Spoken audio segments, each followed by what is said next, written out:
So could you tell me a little bit about your career as a researcher? I was born in Crimea, in Yalta, and I studied in IT, Informational Technology Special High School before graduating from Moscow State University in geography. When I was a kid, I spent many years living not far from the Sea of Japan, on the coast. So I was always maybe interested what is behind the horizon and what life in Japan is. And then I came as an exchange student to Japan, and eventually I got a degree from Nagoya University in geophysical research. So I studied cryosphere, science of snow and ice, and then I worked for several years in Europe, again doing geophysics of snow. And then in 2015 I came here. What is the specific research on the glacier science? What I do is not traditional glaciology, because usually glaciologists, they look at very long timescales of years and hundreds of years, and how things change with climate. And in English there is even a saying like moving at a glacial speed. Yeah, like, it means very slow. You heard that? Unbelievably slow, you know. How can they measure that slow movement, you know? So this is where I come with my instruments, because glaciers can actually move quite fast. And this produces so many seismic signals. So they produce a lot of vibrations which we can record from really far away. And the glaciers I had a chance to work on, they can move 1 meter or 3 meters in a day. So actually it's a distance between us, it's 1 meter approximately, and this is a huge glacier which is kilometers long, kilometers wide, moving, and actually there is so much going on inside of it, so that I'm interested in these quick processes which produce so-called ice quakes. So it's not earthquake, it's ice quake. So I'm doing a lot of ice quake research. And this is basically about vibrations produced by glaciers. And by listening to these vibrations, we can learn many things about glaciers. Could you tell me briefly the essence of your research, what you have done already? I've been using seismometers for studying glaciers. So sometimes we left seismometers like this one, or slightly more advanced, on ice to listen to the inner life of a glacier, because many things we cannot see. And here I can also show you how it sounds if we transform these vibrations into sound, and I can play to you and you will feel how it is on the glacier. So maybe we can listen to that sound and then I will explain what's going on there. So it will be first sound. Okay, first sound.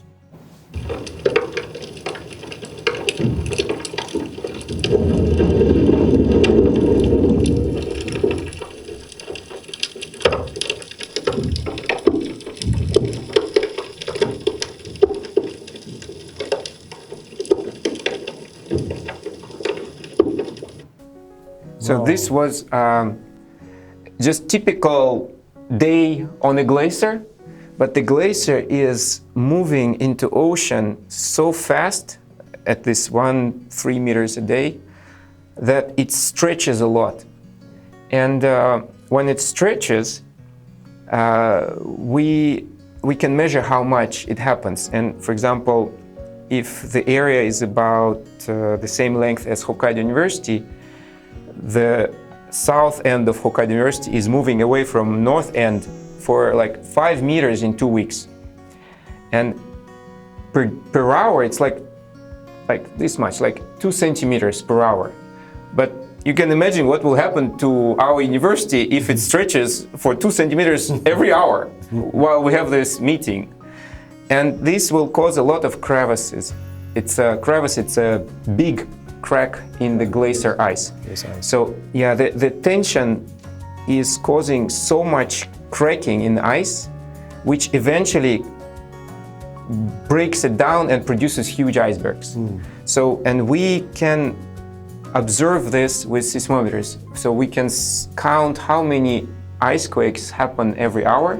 And for example, we count like 500, 600 ice quakes an hour. So it's like very busy, it's so noisy. And we see that the glacier is very sensitive to the ocean, because the ocean has tide, and when the tide is falling for about 2 meters, the glacier speeds up and causes more stretching, more crevicing, and there is more of these ice quakes. It's like explosion of the sound.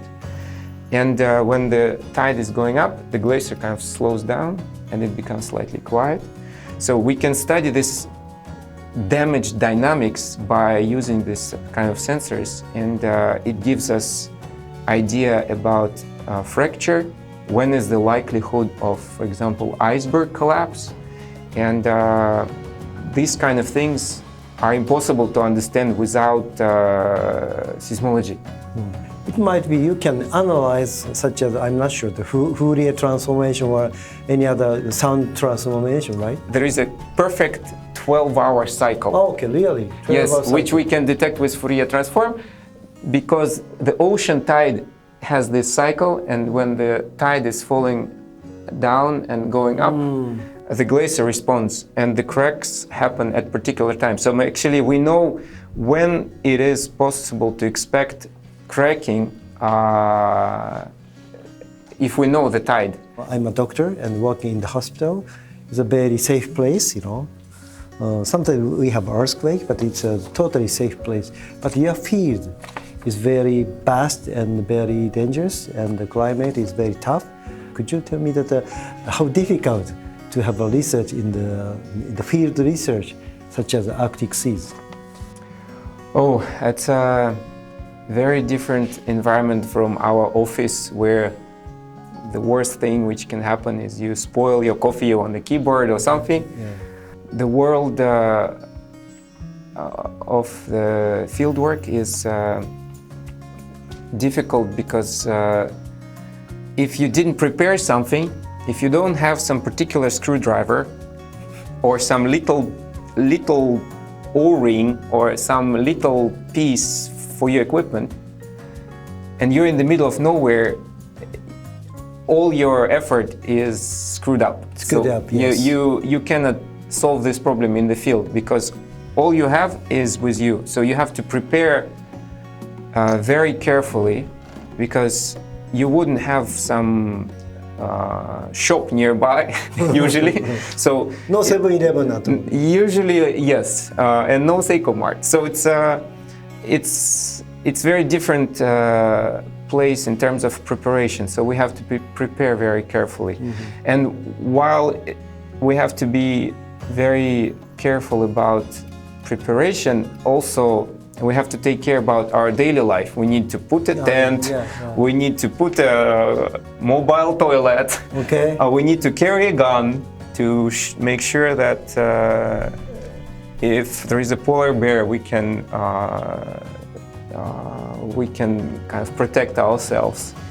And it can be not very comfortable not to have shower for 2-3 weeks. So it's a difficult environment, but I love it. So for me, it's not a problem. It's much better than comfortable office for some time. Yeah, so it's challenging, but it's also very beautiful. You are also expert in animal studies, and what makes you interested in animal studies? You know? Well, it was very simple, actually. It was love from first sight. Oh, that's great. Because we were just going to a glacier with a helicopter over sea. And we come to glacier in summer when the sea ice disappears and there are many cracks. And this is exactly when whales can come. Oh.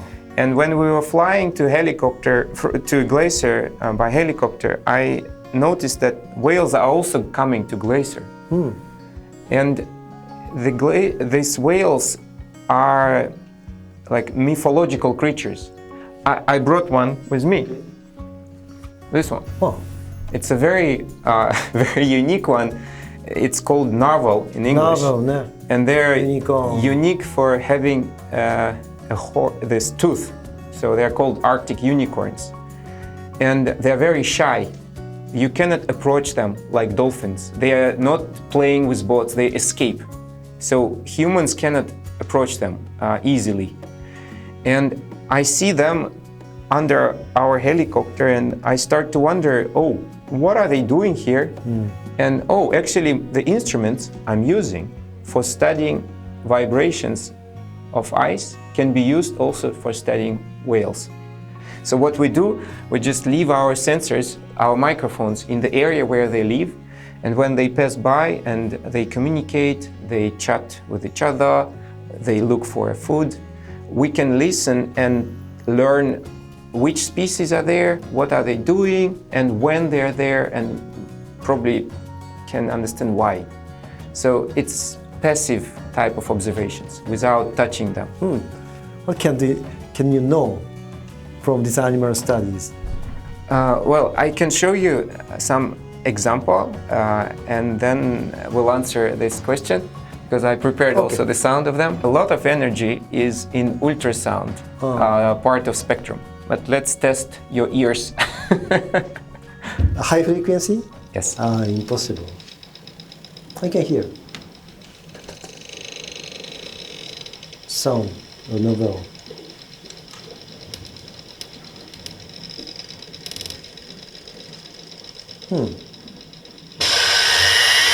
Wow.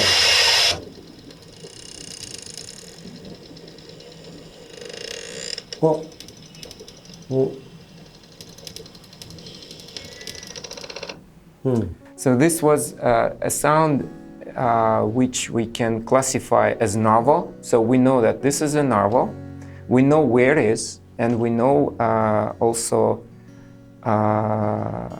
other things if we analyze these sounds more precisely. But one of the findings which I thought to mention to you was the surprise that when we record iceberg noise, which is one of the noisiest things you can have in Arctic Ocean, which can be heard with instruments 100 kilometers away.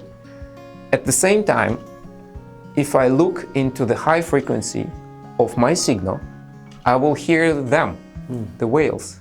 So when there is such catastrophic, noisy thing, these animals, they live there and it's their home. For them, it's all right. And this doesn't stop surprising me because we believe that animals don't like noise, and this natural ice noise is apparently not a big problem for them, and they are adapted to it by somehow avoiding low frequency band and using high frequency band, which is open for their communication and life. So to me, the fact that they approach so close to these noisy places is very surprising, and I'm still curious why they do that. And probably there are some extra reasons. Maybe there is some good prey, maybe there is some good yummy fish, but just to know that they come so close is quite amazing for me. Well, it's amazing. I'm not sure the relationship between noise and animal.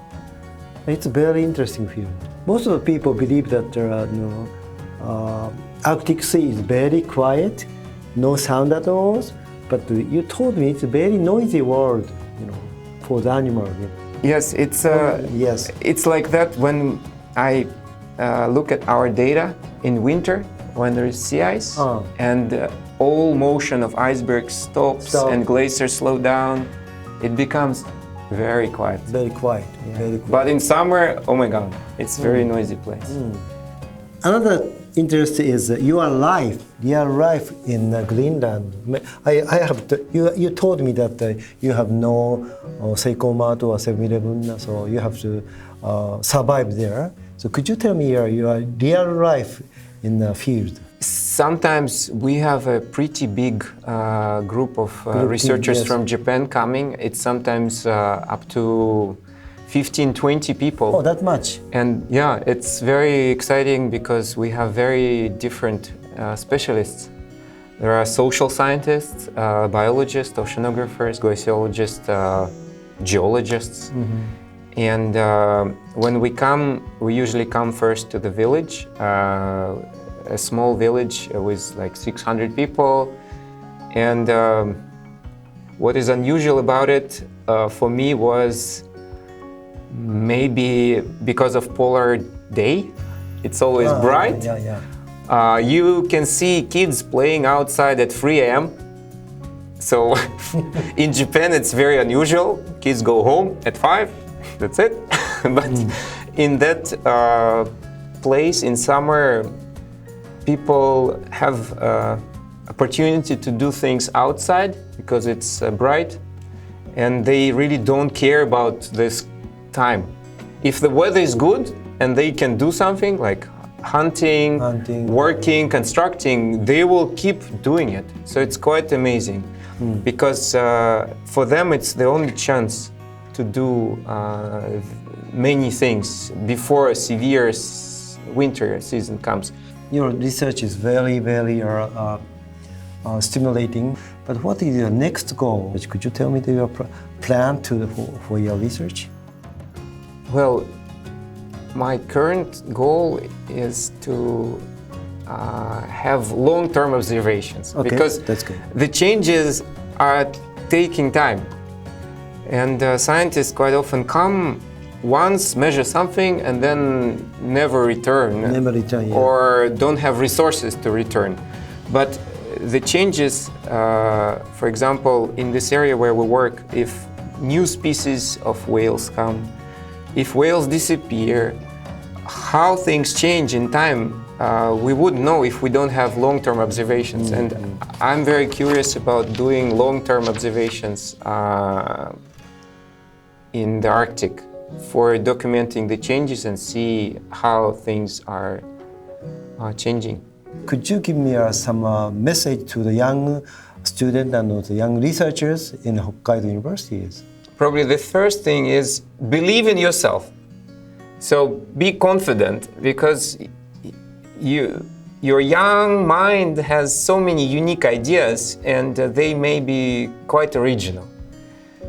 And don't be afraid of learning new things because you can open new fields by doing that. Probably this. Thank you very much. It's a wonderful message to the kids and young researchers in this university. And also, could you tell us what is your merit or advantage you study in Hokkaido University? 3 things. Okay, that's great. That's much wonderful, yes. First one, I think Hokkaido University has the most beautiful campus in Japan. Thank you. It's so green, I love it.